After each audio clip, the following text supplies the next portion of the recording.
help them. They're doing fine on their own.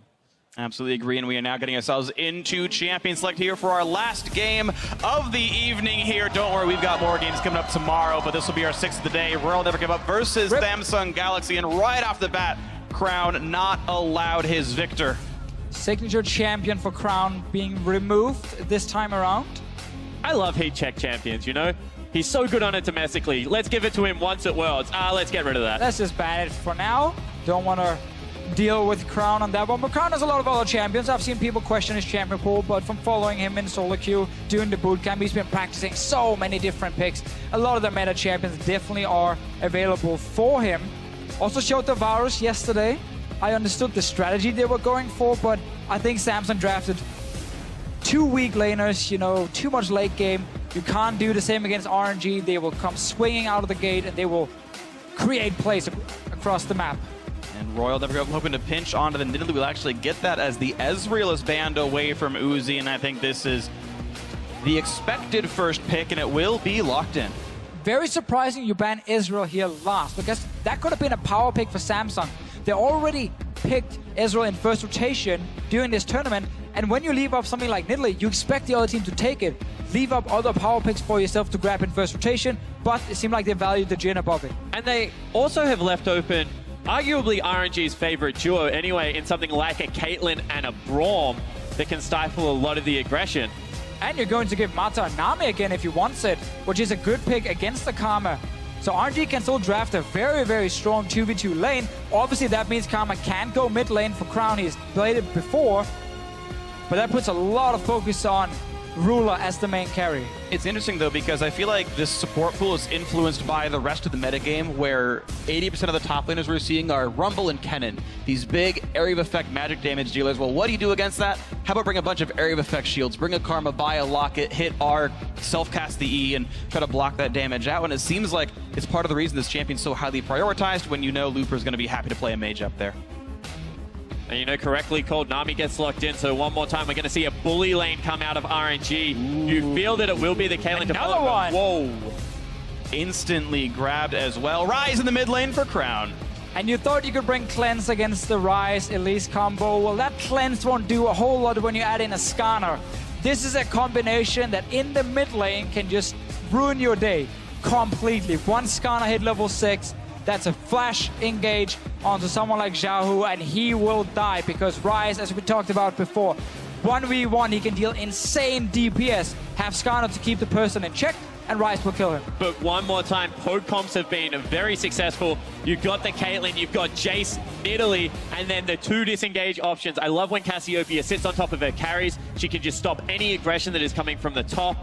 From straight on, and unless they get a big flanking top lane here, something like a Kennen for Kuve is going to be nigh impossible for Samsung to engage onto this RNG lineup. But once again, we have this situation where Rise is picked, but with a losing side lane already here. Jhin Karma against Uzi and Mata on Caitlyn Nami will not be an easy bot lane for Samsung. They can pick the Kennen top, but Jace can definitely win that matchup as well.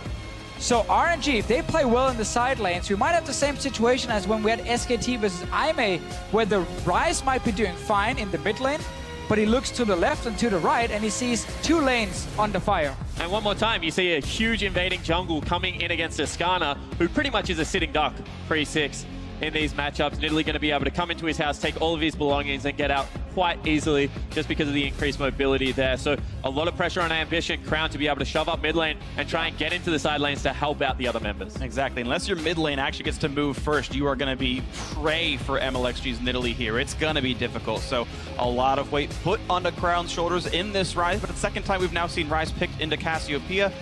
And if those lanes do look okay, you come into the mid game and you've got Realm Warp, you've got the Mantra Shields, you've got a Skarner for Assassination, you've got Kennen teleport flanks, you've got the Jhin ultimate. Every single person on this roster has a way to start the engage, to get onto that poke comp. So much pick potential. So much pick potential from Samsung, but the problem with pick comps is once they start falling behind, getting that one pick is very, very difficult because you don't have proper vision on the map, you don't have proper setup. Samsung cannot fall too far behind if they want to execute this composition. And one more time, you know, they can just run out of damage that little bit if they can't get the snowball rolling, because Kennen, if he falls behind, does become quite useless.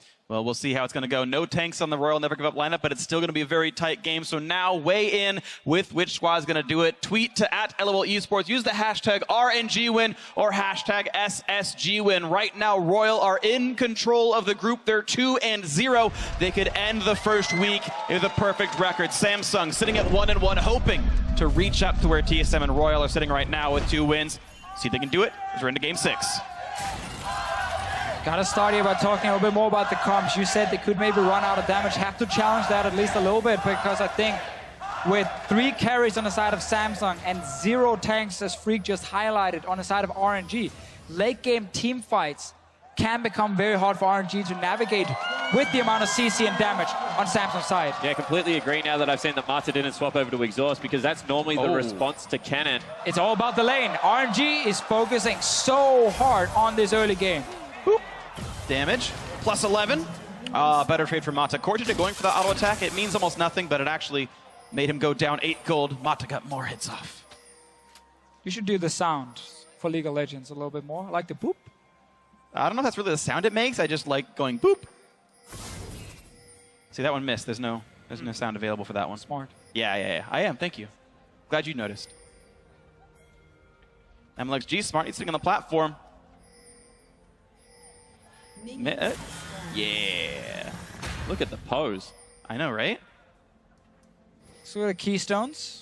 Nothing really standing out. I like Storm Raiders on Ryze a lot, because Ryze really is all about mobility, especially in the late game. Your main damage ability is your overload. It is a skill shot, which means if someone is in front of you, you don't want to hit, well, sadly, you don't really have a choice unless you can move around him. So by having Ghost, having Storm Raiders, you get so much mobility. You can even get more yourself if you use Spell Flux and your Rune Prison into then an overload. So you actually get the 2 stacks first before you overload. You can once again get even more movement speed and a shield. Some damage from CoreJJ onto Mata and Uzi. They didn't get to do a camp, so they're coming down late here. They moved in to make sure that Samsung didn't do a camp. Didn't actually get to place any wards in the jungle. So now they are putting themselves slightly behind with the early push. See how much more else can come through here. Right now seeing perfect CS from Cuvée. Looper missing 2, but not the end of the world. Mata taking a bit of poke, but of course this is a healing lane from Royal Never Give Up. It would be very difficult. Uzi even has Warlord's Bloodlust to make sure that he's almost impervious to being chunked out. The rush for level 2, though, is always super important in these double range lanes, because now you can see our Samsung bot lane here. They can move forward, they can play more aggressive. When you're trading 1 level up, 1 extra ability is worth so much. This melee will go down, and level 2 for RNG will be in the house. And now you can even it out, but you took a bit of damage. No potion was used just yet. Yeah, you have to say stickier damage on the side of RNG, however, because you know Nonami in that lane is only going to be a Karma. And I want to see at the pace of which these 2 junglers are able to play around, as Xiao, who actually takes a lot of punishment from Crown. Crown would make some nice plays here on this one and, you know, dodging away. The really big thing is that Cassiopeia must land poison to get any decent damage out of her Twin Fang, and those are skill shots that can be dodged. Crown just presses EWQ, gets a shield for it, undodgeable damage, and look at the trade. Of course, Crown's about out of mana now, but it is pretty easy to fight as Ryze. Yeah, it's 2 mages. When they do trade aggressively, they run out of mana very quickly, and they want to go back and get a tier and just keep doing what they're doing right now. This constant 1v1 trading. Limited AoE damage on both of these, especially when we look at later team fights. It's picking 1 target and finish that 1 target. I love watching MLXG at this stage of the game, because, you know, he didn't fight for bottom lane control. Instead, he times the Krugs, gets a perfect invade, takes over Scuttle Crab, and maybe, just maybe, I don't want to say it, he'll throw Looper a bone up in the top lane. No. You can see his character, as soon as he gets close to top lane, will just turn around and move him further down the map. What a bad time to gank, I mean. Yeah, I mean, you could only, you know, throw in a spear over the wall, probably force the flash, but ganking top lane, if you are RNG, rarely happens. MLXG really wanted to fight Ambition, and with Ryze out of mana, can't help at all. MLXG getting control over this large raptor. And this is one of the tough things if you are a Skarner, trying to duel early on. You want to duel on your Crystal here, but that's now been stolen away. Ambition. And MLXG has smite advantage. Trying. It's low enough, it's his. Yeah, he has the smite now. Ambition does not. So he might have to surrender this one. Nicely done by MLXG. Gets away a lot of gold and XP. Ambition, though, is he's one of the guys who played Skarner before it was cool, before everyone else started doing it. Now here at Worlds, already in the playoffs, he pulled it out and actually managed to get a win with it. Sure. Then you can play with a the gauntlet, just to correct. Sure. I mean, with an organization made of Cloud Templar, why would you not? I mean, really, just whoop. Bit of root there, all gonna be okay. And you see the trade is relatively equal, but already Uzi has got himself a 10 CS advantage down in that bottom lane after losing out on the push early. Now you can see Mata, Uzi pushing up nice and aggressively. That's 2 CS I've seen him miss on my screen, however. Yeah, but he's up 41-28. But this now translates further than just the lane. We see more trading in mid lane, but what should happen is RNG should seize control of the enemy blue buff. Because they have a pushing bot lane, so Mata can always move up first. And fighting over blue buffs is so important for these mid laners who are using so much mana when it comes to trading. Ooh, MLXG spotted, gets the shield, runs away, and Crown, yep. And again, he's choosing to go EWQ for the shield. Now Uzi flashing away. The chase, the exhaust, the stun's gonna land, and can they get him? Yes! First blood comes through for Ambition. Samsung in the lead. Great target prioritization out of Samsung, although now they have to disengage. 2 members coming down. Here it comes. MLXG, no CC to speak of. Does get the javelin. Core JJ, the flash, the heal bait, the outplay. 2 kills for Samsung's jungler. Oh, such a good start now for Samsung. It looked pretty bad at first. They were getting pushed in. They were losing the bottom lane. They were waiting for blue buff to spawn. But then a good gank from Ambition, and RNG, they tried to get something, tried to get some revenge. Backfired. And now giving away a second kill. And you have to say, you know, great target prioritization going on to Uzi here, because they know they can turn around afterwards and burn the summoner spells of Mata regardless, who was already out of mana. And this is just really greedy out of RNG. They wanted to get something back. They don't like losing the early game. The summoner spell still available means that RNG overreaches. Actually wasn't in range for the pounce, so he W'd without the extra range, then had to flash for an EQ. Didn't get the W damage. And Ruler still had heal ready. Yep. Used it just in time, baiting MLXG. 2 early kills for Samsung, exactly what they need. RNG obviously have had a game where they snowballed early and had a game where they actually fell behind, but then managed to bounce back from some fantastic team fights. They were started by Mata and Alistar though. You can't do the same on Nami, so the same playmaking potential isn't there for RNG later in the game. Because Mata really was the MVP of that one game where he managed to consistently find double lift and win team fights for his team. And there's nothing like 2 extra kills onto a jungle Skarner to even out the tempo of a bad jungle matchup. Oh, he's level 6 now. With the Chilling Smite, this seems useful. Yeah, I guess either you go top and you take down the Jace, or maybe you take the one in mid lane. Only problem for Ambition is the lack of flash right now, but if someone is overextending, you can rush in there and actually pick them off. It is so easy for Skarner once he has that ulti. Yep. Oh, blue buff to Xiaohu. Ambition right now 700 gold over anyone else in the game last time I checked, which was 5 seconds ago, so that's probably still true. A very rich Skarner. To see how much more pressure he can have, again, with that Impale available. Yeah, this is where certain things snowball even further, because now this blue buff is alive from Samsung. They can start it. Give it over to the Rise, so he evens out what happens in mid, and he doesn't have to run out of mana. That means you don't actually get to win the matchup as hard if you're RNG. Had they not been killed in the bottom lane, they would still have had pressure in that bottom lane. They could have moved up with Mata, moved in with MLXG, and stopped this blue buff from going over to Crown. Instead, because of the 2 kills bottom lane, Crown gets it, and now evens out what's happening in the mid lane. You know, on top of that, what was looking like a very ugly shot for Ruler first up would have gone back and had to pick up multiple longswords. He actually gets a pretty good first buy-in here against Uzi. Now more damage. Root means he can go for the snipe. Lands 1, dodges 1. The other 2 shots tanked up by Mata, who feels durable enough to deal with it. MLXG removes the Tri-Brush ward, so now Samsung are playing without as much vision as before. So Ambition comes down to make sure they're safe. Replaces the ward, and they can assume MLXG went down to the bottom side. And RNG really want to just keep pushing this bottom lane. You play Nami Cade, you know the mid game for Caitlyn is not the strongest, especially not compared to a Ghostblade AD carry who is such a strong mid game spike. So Samsung have been able to shut down that bottom lane. It's really put them in a great position to transition out of the laning phase into mid game and just have a massive AD carry advantage. As long as the other lanes don't fall further behind, they're going to be great. And right now, Kennen is winning top. Ryze is even in the mid lane with the Cassiopeia, so it's looking really, really good for Samsung.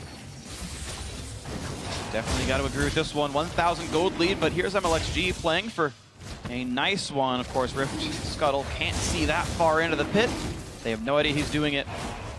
And two really smart wards over the back side of the pit in the banana brush as well as, you know, just below it to make sure that there is no vision as he pounces over the wall. Going to be able to execute that one down. Pop back over. That's actually a really cute play against the flow. Yeah, it was a bottom lane, you know, they couldn't push up because of lack of summoner spells. Really nicely done. MLXG infusing some extra stats into his team here, and with a very high damage team, that extra AD, extra AP going to mean a lot. And I think in this game we're going to see Crown go for the more optimal early game build where he goes tier into Morello and Omicron instead of the Rod of Ages. Wants some more instant power coming in. Doesn't need to wait for the scaling. Gets again the same amount of mana. So you can actually play very, very aggressive. Will be a little bit squishier. Ooh, this is dangerous. MLXG waiting around the wings. Nice pick up on the Wolves. Gets the whole camp and Ambition forced out. Yeah, we have to remember as well, mid lane was pushed in by Crown. So he could actually move very, very quickly. Can even use his ulti over some of the walls to react. So RNG actually couldn't really collapse on Ambition. He knows when to move in, when to back away. And it's small things as a jungler, like the way you get an advantage often over the other junglers, but stealing away some of the camps. It's rare you get in there and you actually kill him in his own jungle. Do you want to talk about the item build of Ambition here, by the way? Talked with Crumbs a day or two ago about Skarner builds, and he said, yeah, Warrior Skarner makes sense if you've got a kill, so you can snowball it. Kind of gave me the impression that you'd normally go for Cinderhulk to be a bit tankier as the big frontliner. But it's a 2-kill Skarner, so yeah, Warrior gets some damage, try to knock some people down. There's been a lot of different builds, honestly. Ambition before has also gone like Trinity Force, but I don't like that. That's way too risky to go for as a Skarner. I think going Warrior into tank is the best. You get enough damage for early skirmishes and early ganks. You have Chilling Smite, obviously, already picked up, and now you just need to be a frontline. Dead Man's Plate is a great item for Skarner. Rushes even faster in to catch someone, so definitely not surprised to see this, and a lot of Skarners will go for Warrior and Chant. But I do like that it's not one size fits all, because at the same time, if you do want to have control over neutrals, with, you know, those Spires as well as the Trinity Force, Skarner auto-attacks and takes down those incredibly efficiently. So, you know, if you're going for that big mid-game spike, I can understand where a 2-item Skarner can help that out. However, you do need things like, you know, maybe a mid-lane Karma to be able to give you that big shield. So I understand in this game he's probably going to go towards the tank. Spoke a little bit too soon about the Crown build as well. He decided to go for the Rod of Ages. Fair enough. Don't blame him. Again, the HP is definitely very, very good. Every time. It's one of the things, you know, between playing solo queue maybe and playing competitive. Sure. Getting that extra survivability counts so much. You have enough damage already. You have your team to back you up. And when you have the coordination, you know, when you 2 seconds snare someone, your team follows up and kills them with you. So getting extra survivability definitely still has a lot of value. And I don't think there's a right or wrong, 100%. Agree with you on that one, but Ambition able to get his own red buff, and we've been seeing glimpses of the bottom lane here where Ruler and Core JJ have been able to pretty much consistently shove Uzi and Mata into the turret and actually get some pretty sticky damage onto that bottom lane. Now, Uzi's so mechanically good, he's still getting all the last hits, and props to him for all the gold he's accruing. I mean, a great clip here on this Caitlyn, despite even having a death. And now gets a you know, nice recall, has money for more than a Zeal, but either way, it's Samsung able to really withstand one of the best bottom lanes in this tournament of Uzi and Mata. Yeah, one more time, you just have to credit the fact that Ambition was able to get in there pre-level 6 with a clutch gank to bring that lane back, because it was very much snowballing out of control at that stage. So, you know, credit to Ruler and Core JJ, but also Ambition being able to play around that side of the map. It's very interesting now that we've had a few games. You know, all the games we've casted actually so far have had fairly slow pace early into early mid games. One of the reasons, obviously, some of the junglers being picked, you know, there's a farming jungler or like a pressure jungler on the side of Nidalee, and there's the Skarner who wants to farm up to level 6 before anything happens. Really want to gank with flash up as well to be super effective with the ganks. It's made the games, you know, slow down a little bit because so much of this meta is built around the jungler. Where the jungler goes, you follow, and if it's invades, if it's ganks, you know, the jungler really impacts so much. And because Elise has not been here, you know, we haven't seen Elise in the last few games either. It has slowed down the games a little bit. Slowed down the games, you know, and the teams have kind of waited for 1 or 2 items before we get these big fights. And obviously for RNG, they would love to play faster, but they can't because that bot lane gank happened and it evened out the 2v2. Yeah, really, all these lanes are in holding patterns as far as Royal Never Give Up is concerned. Good farm or not, you've got plus 11 for the top laner, Kuve having himself a good matchup, but I don't believe you've had really any intervention on this top lane at all. It's just the heads-up matchup. They saved the Kennen pick for later, locked it in, up into the Jace. Oh, Ruler, this is risky. Small advantage. Now the Tidal Wave going to come in. Ruler going to get knocked into the air, flashes the bubble afterwards, even jukes away, but now Cassiopeia has joined the fray. That's going to be enough damage. Looper steals it away. Teleported in to land the Shock Blast. And now they look for the bot lane turret. Yeah, now they have to crack the bot lane because, you know, that's a big investment. Flash, double summoner spells burnt on Xiaohu, teleport out of Ruler. So if they don't really make this one count, definitely is counterplay still out of Samsung. And such a big mistake from Ruler here, just walking up the river. He had no one around him, really. Cordiday was very far back and couldn't save him. Ruler stepping close to try and pick up that crystal, and then suddenly RNG collapse instantly. They pick. There's QSS. Immediate QSS, but they've got the Rune Prison afterwards. They've got the damage, you think? He grabs the heal up, the flash to chase, and finally the damage comes through. Xiaohu lived much longer than expected, but the kill does come through. Meanwhile, RNG have already knocked down that bot lane at a turret. They got the first credit on this one. MLXG gonna tank up the shots as more turrets are traded back and forth. Top lane and mid lane outer killed off by Samsung, but 2 bot lane turrets here for Royal Never Give Up. Big collapse coming out, teleport in from the cannon. Ooh, they want to surround this. Snipes on the Ruler. He's going to lose his life for that one. Great turnaround there by RNG. 2 to 3 now in kills, but Kube is still behind. How much can be gained? The whole squad's here. 8 members in the bottom lane. Ambition is going in his QA. The in gets stunned the 2. A lot of damage on the Uzi, who tries to lifesteal tank it, forces out Kube, and they get the 1-for-1 so far. The battle continues. Ambition forced out, running for dear life, and Looper actually, I think, hit the wrong target with the Thundering Blow on the backside, but the chase still coming in for Core JJ. Couple more auto attacks out of Mana Crown, not able to get CC, forcing the flash, though, out of Mata. And somehow, against the flow, RNG able to pick off Ruler first with great target prioritization, then isolate and take down Kube, who dived into the backline. Yeah, been some bad minutes for Ruler here, getting caught up before this fight even started. Nice cannon ulti, and Uzi managed to stay alive with the heal, the lifesteal as well, and does manage to take down the cannon. And they end up trading very even. Looper doesn't manage to pick up the kill. I don't think it would have killed him regardless, and it did get rid of a member that was trying to chase him quite heavily, so I don't mind the target selection, or he's just an incredibly lucky man. Could have been important. Yeah, it could have been on purpose. But this man right here on your screen, Ruler, he's the man we're looking at. Got caught in the river. Got caught before the fight even started. He was walking down alone to join a team that were flanking on RNG, and they just turn around and kill him instead. Meaning that RNG actually get out. Stay even in gold. Yeah. Dragon is being started. I think they're okay giving this one away because that was a very risky play before, and they could have lost way more. And the prioritization on Air Drake in the LPL region is not the highest at the moment. So, you know, they're happy to give that one up. They're looking for maybe an advantage on the top side of the map. You can see Looper, Xiaohu, MLXG all moving up there. Need to make sure they don't lose too much mid lane priority here, however. I do think Cloud Drake actually means a lot, though, when there's a Skarner in the game. If RNG has it, they can practically just outrun his W and just never be in range of anything and not get caught out. They've got to make sure they attack Ambition, and he does go looking for someone. My choices are not the LPL choices. Of course. I completely agree with you on this one. I wouldn't be an NALCS cast without pimping out Cloud Drake and saying that it's one of my favorites. Europe also hates it, so I guess me and Spawn together against you, Freak. And the entire audience and everyone in North America, basically. Fair to say, not the right place to pick that fight. I think we're going to lose it. If only Jat were here, he would believe in me. And that's okay. I remember still walking into the office and you guys just attacked we still believe all the European casters to explain how good Cloud Drake was. We thought we could convince you. You were more pig-headed than I believed, so... And you brought so many friends as well. Like, you were like 4 guys just surrounding us. I mean, Zyrene's on your side. He actually thinks it's bad too, but... It's not bad. Okay. It is definitely not bad. It is actually a fine Drake. Fine piece of Drake. Okay. Well, we have a 300 gold lead right now. Actually, make that 1,300 gold lead as Crown managed to solo push down the bot lane and knock down a turret. Big into top lane. Yep, careful for Kube. Slowed down, dodging what he can, but he's still going to run out of health pretty rapidly. Gets a bit of a stun, doesn't even matter. That's going to be a top lane turret going down quickly. And that was happening, like, you know, whilst an entertaining conversation was Cloud Drake, it was happening. Samsung fighting very heavily around bottom side of the map, trying to get control, as you can see from all the wards they've placed in RNG's jungle. RNG doing the exact same on the top side of the map. The difference is that RNG don't go down to defend. Kube, unfortunately, burns ultimate and dies. Yeah, classic mistake. A lot of top laners have done it before. Your team is getting the bot lane tower, and you're like, I could stay for one more wave. Mata. No, you can't. Mata. Looking for a sniper cross, puts on the tide away, but not in time. Ruler lands the 2 ultis that he needed, grabs it.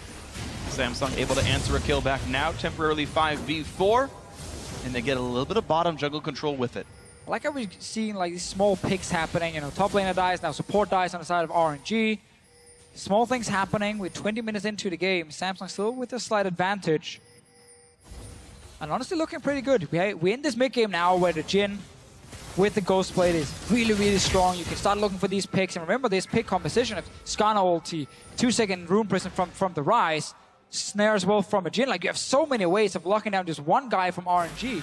And it's also heavily around vision control, because they didn't have control of that side of the map, and Mata was trying to get it back, but in the LPL, mid laners very rarely go over to sweeping or even the side trinket, because they're responsible for a lot more of the warding than what the jungler is. One of the rare games that MLXG has actually picked up trackers, generally likes the red smite on some of these picks.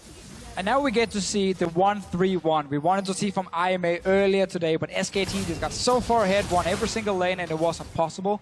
Now you actually get to see this Ryze sitting in the side lane. And no one on the side of RNG can actually 1v1 him. So he has full control, he has full pressure in that lane, and he can always push it first. Looper is hiding in the bush. He wants to try and catch a Yordle. He is a level up right now, and that's Proto Belt down. Nothing to be gained. Was hoping he'd push farther. Here comes the attempt. Are you a window shopper? Is it a bait? Wow, immediately says, hey, that's Pro. And now hoping to pull in his teammate, because here comes Ryze, but didn't want to flash to get the stun in. And now he's got to get away because Xiao, who's on the way, and thanks to Ghost and Cloudrick, gets out before any CC hits him. Yeah, Crown wanted to get away from that real quick. Like, that never happened. Just goes out of there. Jake. No one saw that. That was a little bit of an oopsie from Samsung. As soon as Kuve misses that, you almost even step out the ult. You're just like, you're on your own, buddy. Obviously, he has to complete it, otherwise they just turn around and kill poor Kuve. But this game has come very much into jockeying for position on the map. You can see both teams looking for the picks and trying to rotate it around. Interesting that the Siege comp really hasn't had a chance to set up yet. Maybe because the side waves haven't been set up enough, and Ryze has continued to be able to get down there, and they have to respond. Yeah, we also have to remember, Jay's top lane in Siege comps is kind of odd to play him, because you want to have him in side lane because he's your teleport user, but you want to put him with your team to start sieging on these turrets. Problem is, because Samsung are able to set up side lane, you can see the cannon.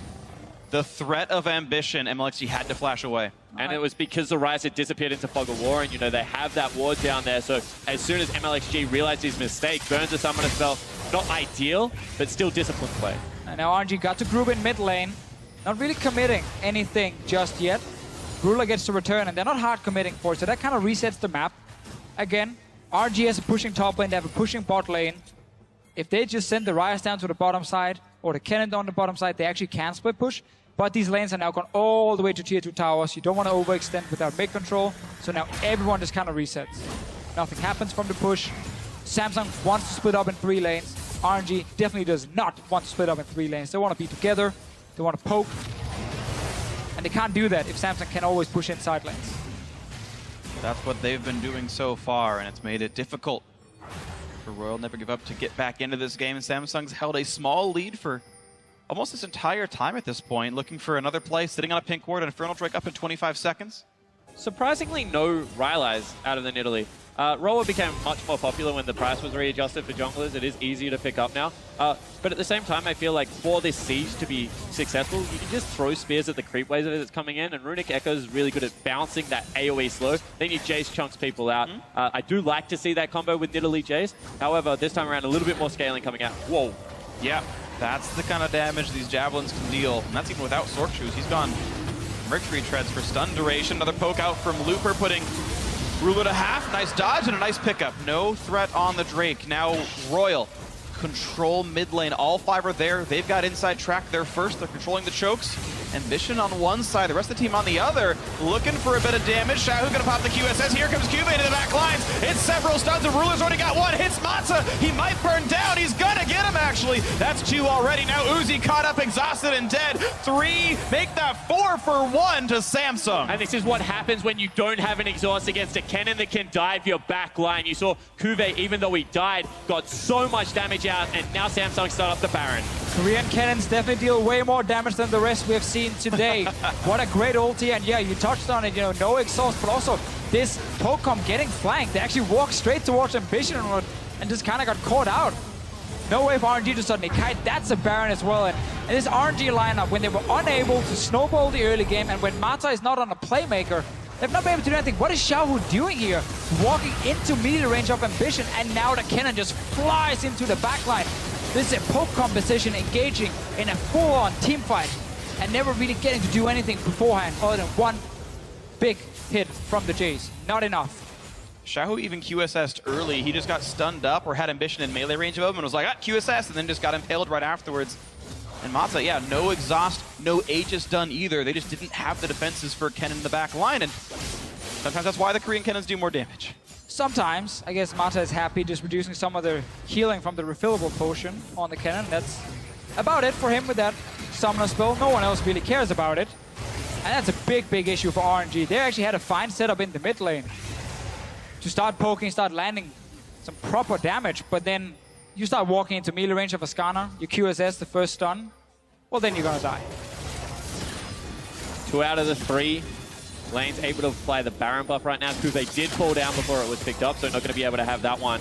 However, you can see Crown exerting a lot of pressure in this mid lane. Ruler can join or just set up with the ulti because they have vision control right now. So RNG, next couple of minutes, very tense. Looking for the play. Cortege walking in, lands a slow into the root from Ruler, and goodbye to Xiaohu! Ruler on a rampage, 4-2 and 4 has all the armor pen he needs. Snipe blocked by Ambition, didn't even take real damage thanks to his shields. This is going to be another turret going down. Samsung Galaxy 4-3 in this one, but now it's Looper looking for the big play onto Kube, gets the auto attacks, and that's what he was hoping for all along, but maybe it's too little too late. Samsung Galaxy now on their way up, saying, hey, Jace, let's avenge our fallen top laner. Ambition is on the hunt, and I don't know if there's much for him to do. Gonna land the snipe, there's the kill. Ambition on a rampage as well, 4-0 and 6. Only missed out on 1 kill all game. A lot of people dying suddenly. Started in the mid lane with Xiaohu. He didn't flash the snare from the Jhin, and then he was an easy prey for Ambition. Xiaohu definitely been struggling in this game. Honestly, been struggling all split long, and we see it here. He's under pressure a lot. He walks into certain people. He got caught out here by a Jhin snare when he had flash ready. He's been dying a lot. Good response from Looper, but sadly, because there's no control in mid, he does get jumped after and dies as well. So Samsung's still in full control. And their carries are so fed. We looked at the Skarner before with the War Enchant. I actually didn't expect him to go Trinity Force, but he clearly felt so confident after getting 2 kills. And now when he got some tank items, he's just going to be a monster. 1 versus 2 against the bot lane. Would get the kill if not for the reinforcements coming in soon for Royal. A nice trap there for Uzi. And Kuve's teleport meant absolutely nothing. So that's not much gained there, but it's still complete control here for Samsung Galaxy. 5 kills up, 6,000 gold up. Looking to knock down the group favorites in RNG. I mean, when you're second highest level in the game, you're pretty tanky anyway. Build whatever you want.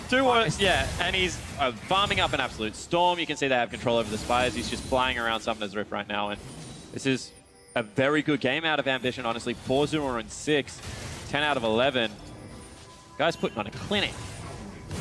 Definitely been a good game for him and for the rest of Samsung, and RNG showing some of the things a lot of people feared we would see from his RNG lineup coming in when they didn't manage to do well early game. They've not been able to set up anything. And when they actually tried, they got caught out and died. So Samsung just playing the control game. Baron buff times out. They've got a little while to play until the next objective. That's going to be an Infernal Drake, the 3rd of the game. Maybe Samsung will get 2 for themselves. And this makes everything so interesting. With Samsung looking to win this game, it means we'll have a 3-way tie for first heading into week 2. Group D going to be the first group to finish their sort of round 1 games. They're going to finish today, and we won't see them until next week. And now, who do you even guess gets out of this group? Spice can get 3 wins, and then like, whoop. But the thing is, they can. 2 of their games, they were so close to winning. They could have beaten Samsung. They definitely could have beaten TSM earlier today. And that's a scary thing when you have such a close group. You know, if one team then loses to the guys who's down in the bottom, you might suddenly lose your chance of getting out. Obviously, every team here wants to get first place. We talked about this earlier. You want to avoid the SKTs, the Rocks Tigers, who are probably getting first place in their group in a potential quarterfinal. But now that these 3 teams are so close to each other, you might just have to settle for making it out of the group. Sure. And not demanding that first place, because RNG has definitely been outplayed in this game against a team who got destroyed yesterday. All those sort of round-robin victories were not close. TSM took a shellacking from RNG. This game is firmly in Samsung's control, and TSM kind of crushed Samsung last time these teams played. So, you know, it could be rocket resistance. It could be just how well you played on the day, but next Saturday is when these teams will all pick their rematches, and that'll be fun when we play all of Group D's rematches. 7 days from now, but let's refocus onto this game. The Drake was picked up cleanly. Samsung Galaxy looking to keep that control here. Setting up now for Baron. Very nicely desynced in the respawn. A full minute and a half to play for the Vision game. Yep, start setting up around Baron. We're looking at MLXG and Looper as two easy targets for this Skarner here. Hourglass won't help you if he jumps you and actually impales you straight away. You will die so quickly if you're MLXG. No QSS, of course, for Looper. So two targets for Ambition. You can just flash forward and grab one of them. And that makes it very, very scary if you're RNG, because you have to move these poke champions in towards a potential Baron. You have zero vision in the area. You don't really know where they're coming from. An instant flash forward and the jungler has you and you will die.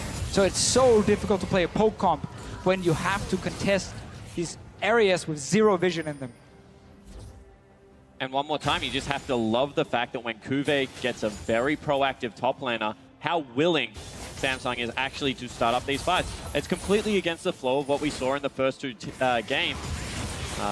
Really just, Core JJ, they're allowed to pick Cannon when he's on the Summoner's Rift. I have no idea what it is, but looking very good in this game. And they did it on a blueprint that was based off the LPL as well. I mean, get down bottom lane early as they're pushing in, sub level 6, start the party up there. Uzi doesn't like it when people pick on his bottom lane. They basically took a page out of EDG's book from the LPL final, where it's like, yeah, let's go bot lane again and again and again, 500 times, just keep going bot lane. Uzi Mata will push, gank them, put them behind. Ambition, looking for somebody to target. The snipe coming across, he's found MLXG. Nidalee gonna lose a lot of health. Gets the Zone up in time and a shutdown. Uzi gets the pickup, but it's a trade of junglers. Here comes QV into the back line, a lot of low health bars, but Mata slinks out just barely alive. It's only been 1-for-1, but Crown gets the overload across, picks up that kill. So far, +1 to Samsung Galaxy, but missing their jungler means Baron is a risk, so instead they siege mid. And one more time, Kuve just slices through the entirety of the RNG lineup. Ooh, now they go for the threaten to make them run away from the turret, and that's enough to get the damage across. 4 versus 3, Crown hit by a double bubble. Here's the re-engage. Xiaohu switches targets and instead loses his life. Ruler hoping to be a king. So far he is. 45 seconds on Uzi and Xiaohu here. These two carries,